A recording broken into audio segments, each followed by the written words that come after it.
పారదర్శకత పాటించండి, పాతివ్రత్యాన్ని నిరూపించుకోండి అంటూ నోటీసులు అందేసరికి పొలిటికల్ పార్టీలన్నీ ఎందుకింతలా మెలికలు తిరిగిపోతున్నట్లు? పొట్ట విప్పి చూడ పురుగులుండు అన్న వేమన సూక్తికి బెంబేలెత్తిపోతున్న ఈ మేడిపండు పార్టీల మొహాల్లో పడ్డ ఈ కత్తి ఘాటుకు ఒక్క నెత్తుటి చుక్కైనా ఎందుకు లేనట్లు? ప్రజల చేతుల్లోని పాశుపతాస్త్రానికి జడుచుకునే ముచ్చటే లేదంటున్న ఈ రాజకీయ శక్తుల ఒరిజినల్ గుండె ధైర్యమేంటి?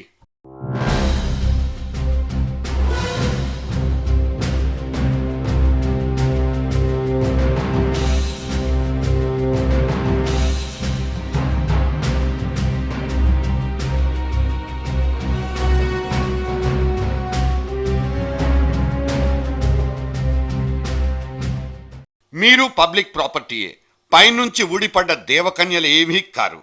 ప్రజల జీవితాల్ని ప్రత్యక్షంగానో పరోక్షంగానో ప్రభావితం చేసే ఈ రాజకీయ పార్టీలు కూడా ఫక్తు ప్రజా సంస్థలేనని, వాటి బతుకులు సైతం పారదర్శకంగానే ఉండి తీరాలని కేంద్ర సమాచార కమిషన్ తేల్చిపారేసింది. తమ తమ ఖజానాల్లో నక్కి కూర్చున్న నిధులన్నీ ఏ దిక్కుల నుంచి వస్తున్నట్లు, వాటిని మీరు ఏ రకంగా తగలేస్తున్నట్లు, వాటి తాలూకు జమా ఖర్చులన్నీ అణా పైసలతో సహా లెక్క చెప్పాల్సిందేనంటూ సిఐసి తాకీదులిచ్చింది. ఎన్నికల్లో అభ్యర్థుల్ని నిలబెట్టడంలో మీరు అవలంబిస్తున్న మార్గదర్శకాలేంటో చెప్పాలంటూ ఆదేశించింది కూడా. ఈ విధంగా పార్టీ లోపల బయట పారదర్శకత పెరిగితే అది ప్రజాస్వామ్య వ్యవస్థను బలిష్టపరుస్తుందన్నది సమాచార కమిషన్ పెద్దల సాలోచన కావచ్చు.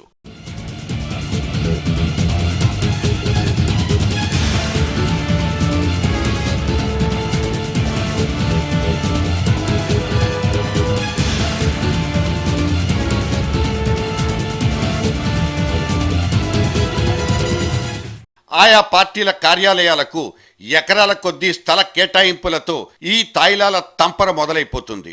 ఆ తర్వాత పన్ను మినహాయింపులు, రాయితీలు, సబ్సిడీలంటూ పొలిటికల్ పార్టీలన్నీ ప్రభుత్వాలకు ఇల్లరికపు టల్లుళ్లుగా మారి మేతకు అలవాటు పడిపోవడాన్ని చూస్తూనే ఉన్నాం.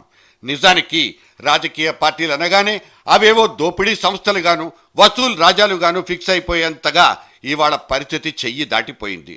రేపటి రోజున ఈ పార్టీల్లో నుంచే ఏదో ఒకటి చట్టసభల్లోకి, సచివాలయాల్లోపలికి ఎంట్రీ ఇచ్చినప్పుడు అప్పుడు కూడా ఈ దందాగిరియే కొనసాగదన్న భరోసా ఎక్కడుంది?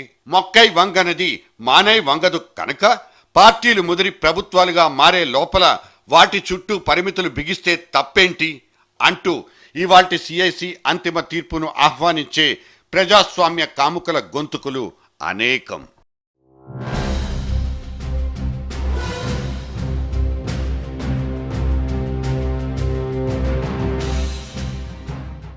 ఇవాల్టి రాజకీయాల్ని మోకాళ్ల కింద తొక్కిపెట్టి తమ చెప్పు చేతల్లోకి తీసుకునే శక్తి ఒక్క ధన బలానికే ఉంటుంది. మిగతా బలాలన్నీ అక్కడ బేఖాతరే. క్యాపిటలిస్టులంతా ఎలక్టరల్ రంగంలోకి జొరపడిపోయి క్రోనీ క్యాపిటలిజం అనబడే కొత్త సంప్రదాయాన్ని పొలిటికల్ పార్టీలకు అంటగట్టేశాయి. రాజకీయం అనే ఈ 4 అక్షరాలతో అస్సలు సంబంధమే లేని ఈ నిమ్మగడ్డలు, నాగార్జునలు ఇవాళ ఎందుకు ఇలా సడన్గా టచ్లోకి వచ్చినట్లో సామాన్యుడికి అర్థం కాదు. ఇవాళ చట్టసభల్లో సిట్టింగ్ వేసిన వాళ్లలో లగడపాటి, రాయపాటి, మేకపాటి, కావూరి సాంబశివుడు, జి వివేకానందుడు, టిజి వెంకటేశుడు ఇలా ఏ మూలల నుంచి వెతికినా ఆమూలాగ్రం అపర కుబేర్ల నామధేయాలే వినిపిస్తాయి. అంతకు మించి ఒక్క సాదాసీదా మనిషి పేరు కూడా కురుక్షేత్రాల్ని గెలుచుకొచ్చిన ఈ జాబితాలో కనిపించదు. సదరు శ్రీమంతుల ఇళ్లలోని అభ్యర్థులకు పెద్ద పీటలెయ్యడం అనేది వాళ్లకు ప్లస్, వాళ్ళ పార్టీలకు కూడా లాభాయుక్తం. అందుకే ఇవాల్టి రాజకీయాల్లో ఏ పార్టీ అయినా ఇటువంటి సంక్షేమ సూత్రాన్నే బీఫారాల పంపిణీ దగ్గర అమలు పరిచేది. నామినేషన్ దాఖలైన రోజు నుంచి పోలింగ్ తేదీ ముగింపు దాకా ఏ పార్టీ కూడా పైసలకు సంబంధించిన టెన్షన్లు అనేవే ఉండవు. ఎన్నికల సీజన్లో అధికారికంగా జరిగిన ఖర్చెంత, సీక్రెట్ బంకర్ల నుంచి లోడుకొచ్చిన చీకటి కరెన్సీ కట్టలెన్ని, ఇటువంటి లెక్కాచారాలేవి ఆర్టీఐ పరిధిలోకి రావు కనుక నిన్నటి దాకా బేషుగ్గా నడిచిపోయింది. రేపటి నుంచి మాత్రం ఇవన్నీ తెరిచిన పుస్తకాలే అవుతాయి.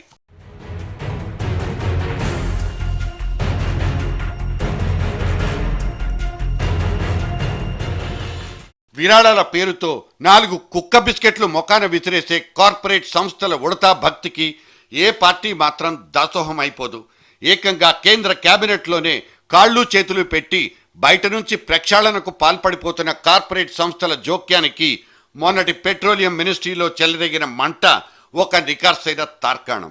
ఎంతో కొంత ఖర్చు పెట్టుకుని కుర్చీనెక్కి ప్రయోజనాలు పొందే శాల్తీలు కొన్నైతే అధికారంలోకి రాకముందే బ్లాక్మెయిలింగ్ నైపుణ్యంతో నిధుల సమీకరణకు పాల్పడుతున్నాయంటూ ఇంకొన్ని పార్టీల మీద అంతులేనన్ని ఎలిగేషన్స్.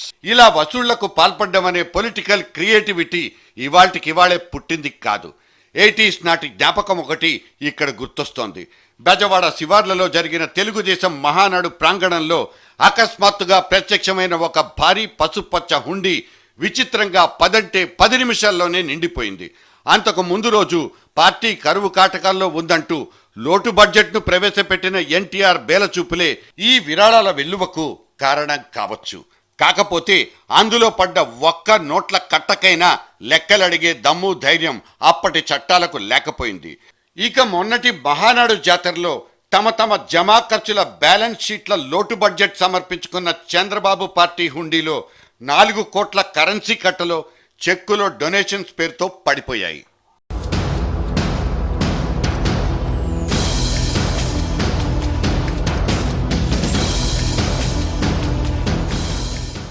నిజానికి రాజకీయ పార్టీల్లోకి వచ్చి పడే ప్రతి అద్దడాను లెక్కగట్టడానికి 24A పత్రం ఉండనే ఉంది. ఇది గనక నమోదు చెయ్యకపోతే ఐటీ రాయితీ దొరకదు. పైగా అభ్యర్థుల గుణగణాల మీదుండే అనుమానాల నివృత్తికి ఈసీకి సమర్పించే అఫిడవిట్ ఎలాగో ఉండనే ఉంటుంది. ఎన్నికల కమిషన్ ఖర్చు మీద నిఘా పెట్టడానికి నోటిఫికేషన్ వెలువడ్డ తెల్లారి నుంచే అమల్లోకొచ్చే ఎలక్షన్ కోడ్ అనే చురుకైన కొరడా ఒకటి. మరి ఇన్నేసి లక్ష్మణ రేఖలున్న గీత దాటి గెలిచిపోతున్న రాజకీయ పార్టీల మీద, వాటి దురాగతాల మీద ధీటైన నియంత్రణ మాత్రం సాధ్యం కాకుండా ఉంది. ఎన్నికల ఖర్చు మీద గాని, విరాళాల వసూళ్ల దగ్గర గాని పార్టీలకు పగ్గాలెయ్యలేక సర్కారు చేతులెత్తేసిన సీన్లకు ఇక్కడ లెక్క పక్కా లేదు. అందుకే కేంద్ర సమాచార కమిషన్ ఈ తాజా కొరడాని బయటికి తీసిందా?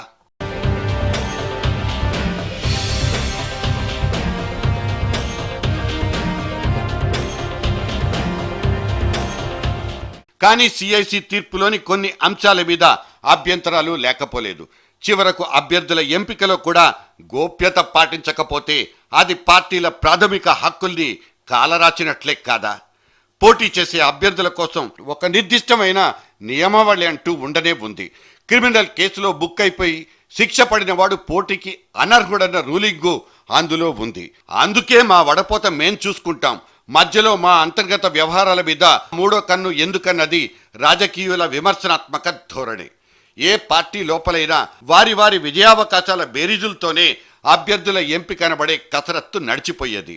సదరు లోపలి సమాచారం సైతం బయటి వాళ్లకు ధరబోయటం అంటే ఎలాగన్నది పార్టీలోళ్ల లొల్లి. ఇన్నాళ్లు వాళ్ళు అనుభవించిన ఏకాంతానికి తాజా బ్రేకింగ్ న్యూస్ భంగపరిచినట్లే కాదా? అందుకే తీర్పును మళ్లీ చదువుకోవాలంటూ సమాచార కమిషన్కు ఈపాటికే విజ్ఞప్తులు కూడా వెళ్లిపోయాయి. బీసీసీఐ లాంటి బడా సైజు క్రీడా సంస్థలన్నీ పాముల పుట్టలుగా మారిపోతుంటే అటువైపు కన్నెత్తైనా ఎందుకు చూడబోరంటూ సమాచార కమిషన్ని నిలదీయడం కూడా ఇక్కడే కనిపిస్తోంది.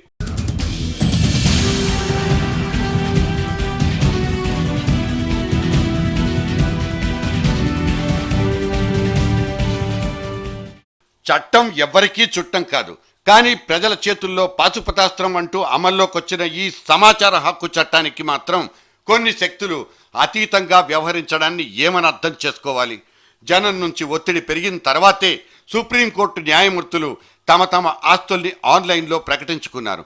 ఇవాల్టికి కూడా 40% మంది ఐఏఎస్ అధికారుల ఆస్తుల వివరాలు బయటికి పొక్కింది లేదు. ఇప్పుడు రాజకీయ పార్టీలది కూడా ఇదే రూటు. మేం అతీత శక్తులం, సమాచార హక్కు చట్టానికి దొరకబోమంటూ ఇప్పటికే 3 జాతీయ పార్టీలు including the ruling Congress party తేల్చి పారేశాయి. యూపీఏ సర్కార్ ఖాతాలోని అపూర్వ సాధనాల్లో ఒకటిగా నిలిచిపోయిన ఈ ఆర్టీఐ చట్టం పుట్టుకే ఒక చరిత్ర. ఆ తర్వాత భారీ సైజు కుంభకోణాల్ని బయటికి తీసి అనేక సంచలనాలకు కేర్ ఆఫ్ అడ్రస్ గా మారిపోయిన ఆర్టీఐ ప్రస్థానానికి ఇవాళ పొలిటికల్ సర్కిల్ దగ్గర మాత్రం ఓటమి తప్పదా? రాజకీయ బలుపుదే గెలుపవుతుందా? RTI on edge.